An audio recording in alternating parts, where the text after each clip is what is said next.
3 और 4 अप्रैल की रात संसद में जिस वक्त देश की सत्तारूढ़ पार्टी के नेता राष्ट्र हित के लिए, देश के हित के लिए अपनी नींद चैन त्याग कर बिल पास कराने में लगे हुए थे, उस वक्त वो दल, उस दल के मुखिया जो इस देश को अपनी अमानत मानते हैं, जो इस देश को अपनी जागीर मानते हैं, वो गांधी परिवार नदारद रहा। राहुल गांधी वैसे तो संसद का कोई भी सत्र मणिपुर और दूसरे मसलों पर बातचीत और चर्चा की मांग पर पूरी तरह से तहस नहस कर देते हैं, लेकिन जब सदन में मणिपुर पर चर्चा के लिए, मणिपुर पर राष्ट्रपति शासन के प्रस्ताव के लिए गृह मंत्री अमित शाह रात को 2:30 बजे मौजूद थे, तब राहुल गांधी कहां थे? जब वक्फ बिल पर बहिष्कार के लिए, वक्फ बिल पर विरोध के लिए पूरा विपक्ष लामबंद था, सड़क से लेकर संसद तक बवाल मचा रहा था, तब राहुल गांधी वक्फ की चर्चा पर क्यों नदारद रहे? केरल के वायनाड से चुनकर आने वाली गांधी परिवार की प्रियंका गांधी वक्फ की चर्चा पर क्यों शामिल नहीं हुई?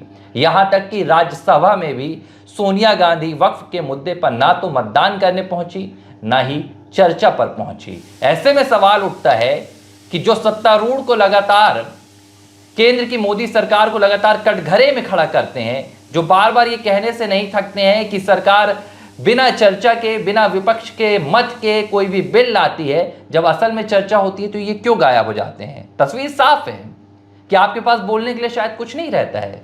राहुल गांधी की अगर यहाँ पर गैर मौजूदगी, राहुल गांधी चर्चा में भाग नहीं लेते हैं, तो फिर ये क्या मायने निकल कर सामने आता है? नहीं, ये मायने इसलिए निकल के आता है कि आप ये मानिए कि व्हिप जारी किया गया था कि सभी सांसदों को संसद के दोनों सदनों में, लोकसभा राज्यसभा में उपस्थित होना है। समस्त लोगों को वोटिंग करनी है, चर्चा करनी है, अपनी अपनी बात रखनी है।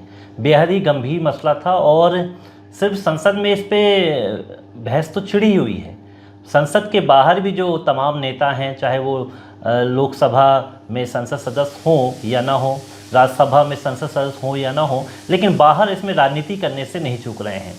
वक्फ बिल के बारे में कई खूबियाँ बताई जा रही हैं मौजूदा बिल पर, और कहा जा रहा है कि इसमें परिवर्तन करने की ज़रूरत नहीं है, यही परफेक्ट है।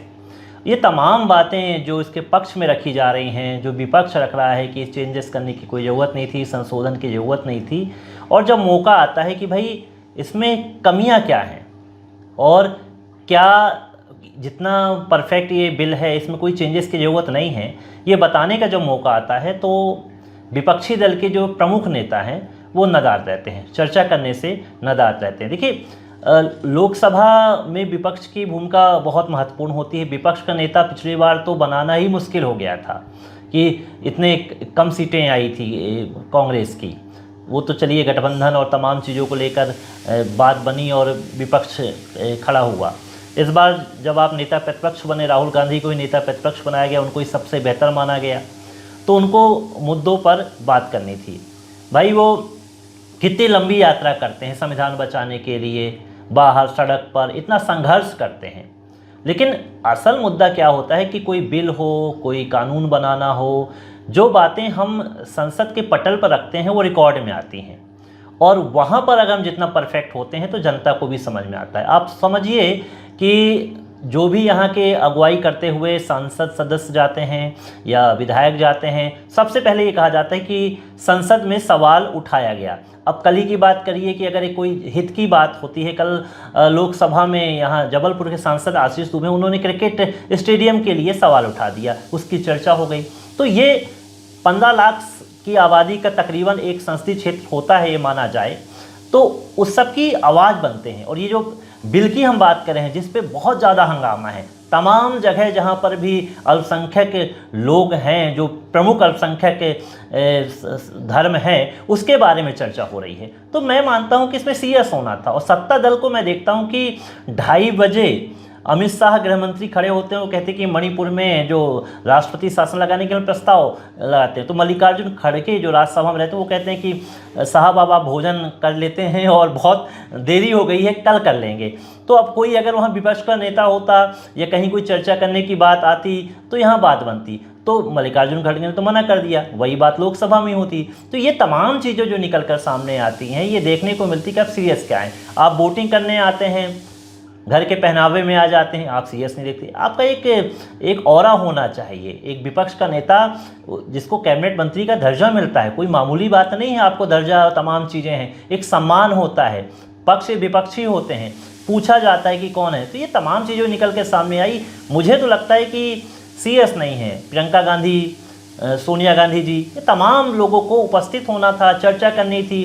क्योंकि आप तो कहते हैं कि हमारे बिना गठबंधन नहीं चलेगा, इंडिया गठबंधन की बात आती है तो कभी बात आती है ममता बनर्जी को आगे कर देना चाहिए तो उसमें आप टांग अड़ा देते हैं, कभी केजरीवाल की बात आती है उसमें आप टांग अड़ा देते हैं। तो आपको ही प्रमुख नेता बनना है, और जब प्रमुखता से बात रखने की बात होगी तो आप ही संसद से नदारद हो जाएंगे। तो मुझे लगता है कि क्या मतलब रवैया ये क्या है विपक्ष का, और दूर क्यों भाग रहे हैं आखिर मुद्दों से। कुछ ही दिनों पहले की एक तस्वीर मैं आपको यहाँ पर याद दिलाऊंगा, लोकसभा की बात है जी। और इसे लेकर स्पीकर ओम बिरला ने राहुल गांधी को बिना नाम लिए फटकार भी लगाई थी।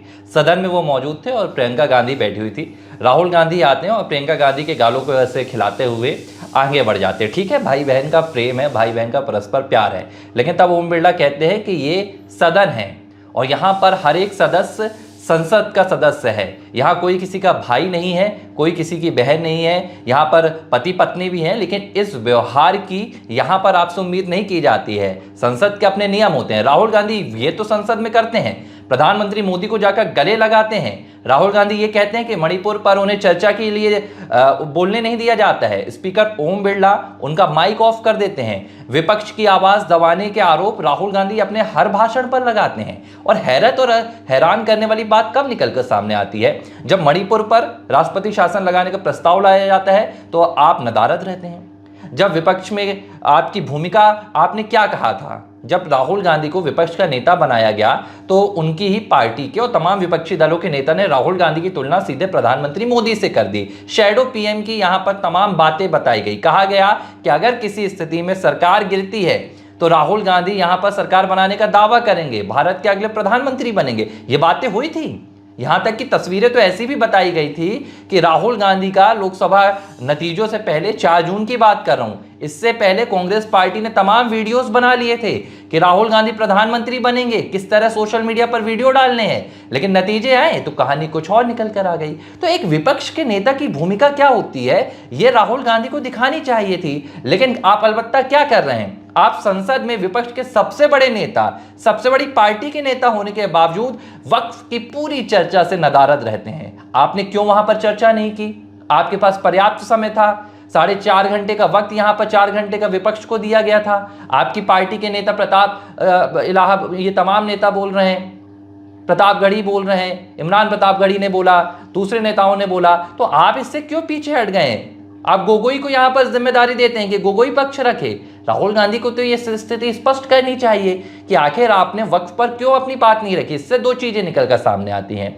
एक कि जो राहुल गांधी और पूरा विपक्ष वक्फ पर जो पूरा एजेंडा बनाकर रखा था वो महज एक राजनीतिक था।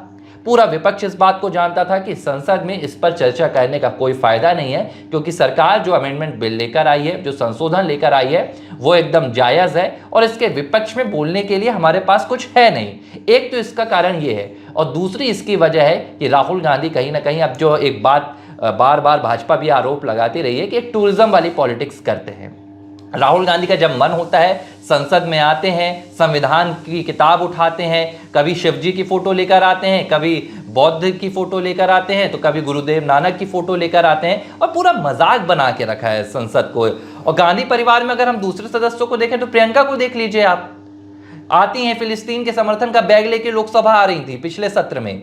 आपको देश में क्या हो रहा है आपको इससे कोई लेना देना नहीं है, लेकिन आपको अपने एक वोट बैंक को खुश करने के लिए फिलिस्तीन का समर्थन करना है। भाई क्या जरूरत है आपको ये करने की? देश में विदेश मंत्रालय है, देश का विदेश मंत्रालय किसी भी विदेशी मुद्दे पर बोलने के लिए खड़ा है, वो मान्य है। आप अपनी ओर से क्यों समर्थन दे रहे हैं? विदेश नीति पर आप क्यों अपना एक दोहरा रवैया अपना रहे हैं? लेकिन जब आपको बोलना था, केरल में केरल की कितनी बातें निकल कर आई हैं वक्फ पे, वो 400 एकड़ का एक गांव जिसकी चर्चा हर तरफ हो रही है, क्यों प्रियंका गांधी नहीं आई लोकसभा में? क्यों उन्होंने इस मुद्दे पर चर्चा नहीं की? ये तमाम सवाल हैं। देखिए 2 चीज़ें आप समझ लीजिए कि लोकसभा में बिल पारित होना था, राज्यसभा में पारित होना था, फिर उसका राष्ट्रपति के बाद मोहर लगने के लिए जाएगा, ठीक है, पहुंच गया। अब ये तमाम चीज़ों में देखिए कि आपके पास बहुमत नहीं है, ना लोकसभा में है ना राज्यसभा में है, फिर आपके पास बचा क्या? आपके पास बचा है मुद्दों को उठाने की शक्ति, जो सभी के पास होती है। आप मुद्दों को बताइए, तो आप डिफेंस तो कीजिए। आप एक वोट जो बैंक आपका है, उस वोट बैंक के लिए खड़े तो होइए। आप खड़े होने की बात नहीं करते हैं। आप अगर कुछ चेंजेस उसमें लाए गए हैं तो उस चेंजेस में क्या बुराई है, इस पे चर्चा तो कीजिए। क्या कमी है, उस पर तो चर्चा कीजिए। क्योंकि जब आप मुद्दे की बात रखेंगे तो वहाँ की जनता को पता चलेगा कि जनता में हमारा नेता मुद्दा उठाता है। देखिए, हम ताकतवर कहीं पर नहीं है, सदन में ताकतवर नहीं है, हम बहुमत से वहाँ पर विरोध नहीं कर सकते, ये अलग बात है। लेकिन जहाँ तक आपको बोलने की शक्ति मिली है, अभिव्यक्ति की स्वतंत्रता मिली है, तो मुद्दों को तो उठाइए। फिर आप कहते हैं कि हम बात नहीं रख पाते।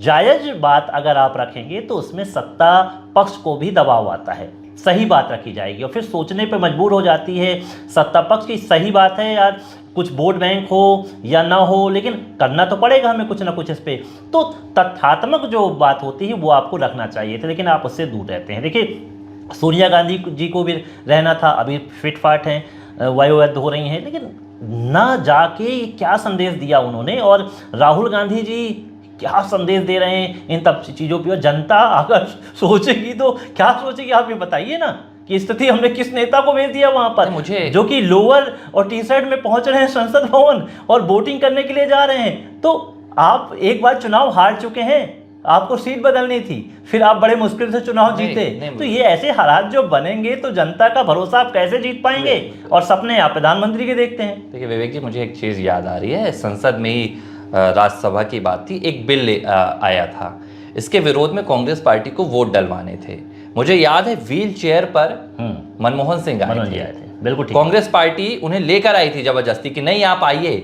और आप देखिए कि आज की जो तस्वीर है वक्फ जैसे मसले पर, जिस पे पूरा विपक्ष लामबंद बता रहा है, उनकी प्रशंसा भी की थी कि एक सांसद का क्या फर्ज होता है, वो उन्होंने निभाया था उन्होंने। तो राहुल गांधी को अपनी ही पार्टी के सीनियर लीडर से कम ये तो सीखना चाहिए कि आप सांसद का अपना धर्म नहीं निभा रहे हैं, आप कम से कम विपक्ष के नेता का जो एक आप संवैधानिक पद इसे कहते हैं, आप कहते हैं कि प्रधानमंत्री के इक्विवेलेंट है, तो कम से कम उसका फर्ज तो निभाइए। मैं तो खड़गे जी की तारीफ करूंगा कि वो कम से कम इतने मौजूद थे और उन्होंने चर्चा की कि साहब कल चर्चा कर लीजिए मणिपुर में। वो 2:30 बजे चर्चा करने के लिए तो बात कर रहे हैं, लेकिन आप तो वहाँ मौजूद नहीं थे। आप तो अपने आप को बिल्कुल सीनियर भी नहीं मानते हैं, आप तो युवा नेता मानते हैं अपने आप को।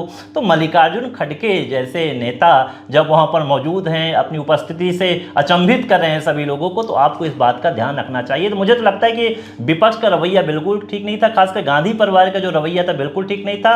और जो वोट बैंक है इनका, जिसको ये मानते हैं मेरा वोट बैंक है और उसी की बात करते रहते हैं, चाहे सदन के अंदर हो सदन के बाहर हो, तो वो सोचने के लिए मजबूर होगा कि जब हमारे बिल की बात आई तो भाई साहब आप चर्चा क्यों नहीं किए? क्योंकि ये संसद की तस्वीर है, दिख जाती है कि आपने बात की कि नहीं की, वीडियो कटिंग बनती है और फैल जाती हैं, लेकिन वो तो फैल ही नहीं रही कि आपने कहीं मुद्दे की बात। इमरान प्रतापगढ़ी की आप बात कर रहे हैं, उन्होंने बात की, निकल के सामने आ रही है। दुख की बात है कि 60 से 65 साल तक जब तक आप सत्ता में रहे, सरकारों में रहे, आपने सरकार की ओर से तो भूमिका आपने जो आपको निभानी चाहिए थी वो देश पे आपने निभाई नहीं। लेकिन पिछले 15 सालों की तस्वीर देखें तो एक मजबूत विपक्ष के तौर पर भी अगर कांग्रेस अपने आप को साबित करती तो शायद देश की राजनीति में ये स्वीकारा जाता है कि कांग्रेस लोगों के लिए खड़ी होती है। लेकिन मुझे लगता है जो तस्वीरें निकल कर आ रही हो, देश को भी ऐसा लगता होगा कि विपक्ष की भूमिका में भी कांग्रेस यहाँ पर फेल हो गई है। ABC हिंदी न्यूज, आज ही जुड़िए हर खबर के साथ